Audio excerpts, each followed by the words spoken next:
नमस्कार दोस्तों। क्या आपने कभी सोचा है कि युद्ध की असली तस्वीर कैसी होती है? ना झंडे लहराते हैं, ना कोई तिरंगे उड़ते हैं, ना कोई विजेता होता है और ना ही हारने वाला। युद्ध में जो सबसे ज़्यादा हारता है वो है इंसान।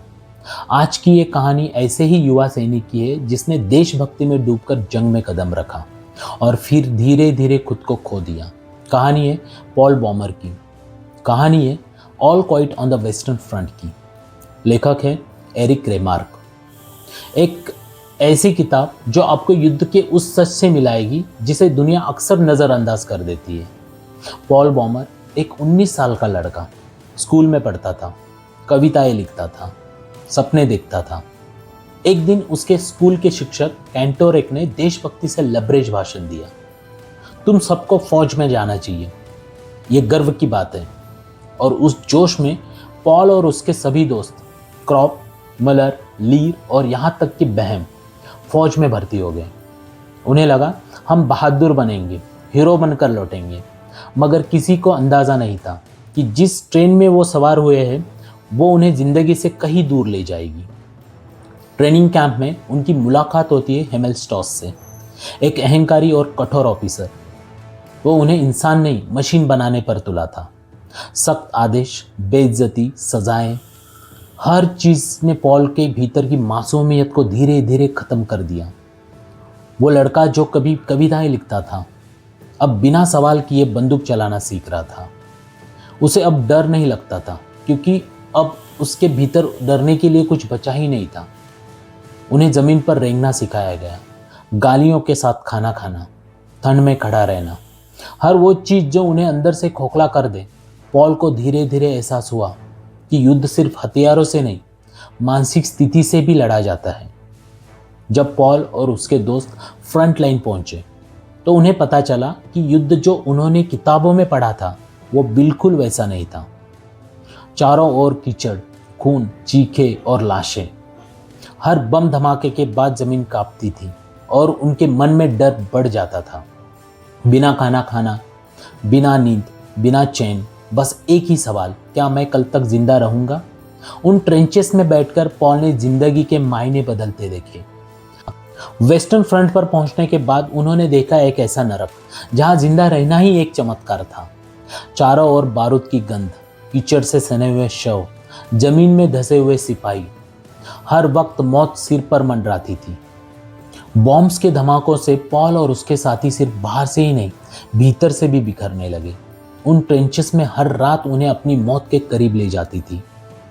बहम, जो शुरुआत में सबसे झिझकता था, वो सबसे पहले मारा गया। कैम्ब्रिज, पॉल का बचपन का दोस्त, एक मामूली घाव से मर गया और उसके मरते ही उसके जूते बाकी दोस्तों में बांट दिए गए।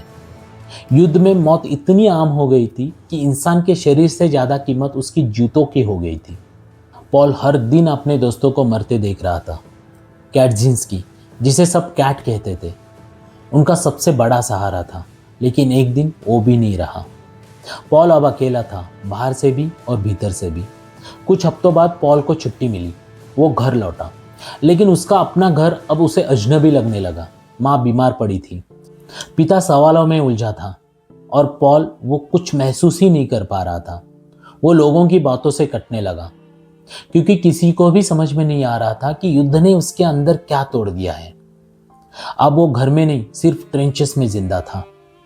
पॉल को एक बार हॉस्पिटल भी जाना पड़ा।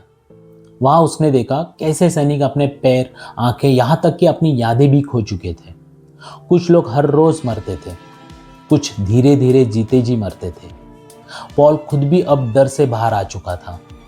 उसे डर अब मौत से नहीं लगता था, बल्कि इस जीवन से लगने लगा था जो अधूरा था, जला हुआ था। पॉल अब थक चुका था। ना लड़ाई का उद्देश्य रहा, ना जीवन में कोई रंग। उसका शरीर जिंदा था, लेकिन आत्मा कब की मर चुकी थी। और फिर आया अक्टूबर 1918। जर्मनी हार के करीब था। एक अजीब सी शांति फैली हुई थी और उसी दिन जब कोई लड़ाई नहीं हुई, एक रिपोर्टर आई और उसने बोला, all Quiet on the Western front. और उसी दिन पॉल भी मर गया। ना कोई गोली चली, ना कोई शोर हुआ, सिर्फ एक युवा सैनिक की सांसें चुपचाप रुक गई। इस किताब का नाम भले ही All Quiet on the Western Front हो, लेकिन इसमें शांति बिल्कुल नहीं है। ये किताब एक चीख है, एक कराह है, एक सच्चाई है जो युद्ध के पीछे छुपी होती है। लेखक एरिक रेमार्क खुद युद्ध में लड़ चुके थे। उन्होंने इस कहानी को पॉल के जरिए पूरे विश्व को दिखाया कि युद्ध में कोई नहीं जीतता, हर कोई सिर्फ खोता है। उन्होंने ट्रेंच की सड़न, भूख, भय और दोस्ती सब महसूस की थी। उनकी ये किताब किसी को ग्लोरीफाई नहीं करती, ना देशभक्ति के नाम पर जान देने वाले को महान बताती है, बल्कि वो दिखाती है कि युद्ध में सबसे बड़ी हार इंसानियत की होती है। यही कारण है कि इस किताब को नाजी जर्मनी में बैन कर दिया गया था, क्योंकि ये युद्ध के झूठों गौरव को नंगा कर देती है। पॉल एक लड़का था जैसे हमारे घरों में होते हैं। उसने सिर्फ अपने देश से प्यार किया था और बदले में खो बैठा खुद को। All Quiet on the Western front युद्ध के खिलाफ एक भावनात्मक बयान है। पॉल कोई काल्पनिक नाम नहीं है, वो हर देश के उन लाखों जवानों का प्रतीक है जिन्होंने कभी लौटने के लिए युद्ध नहीं लड़ा, बल्कि मरने के लिए भेज दिए गए। आज भी जब हम युद्ध की बातें सुनते हैं तो शायद हमें एक बार पॉल को याद करना चाहिए।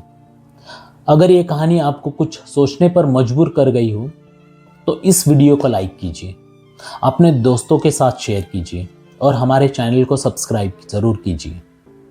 हम हर हफ्ते ऐसी ही सच्ची कहानियाँ लाते हैं जो दिल को छू जाती है।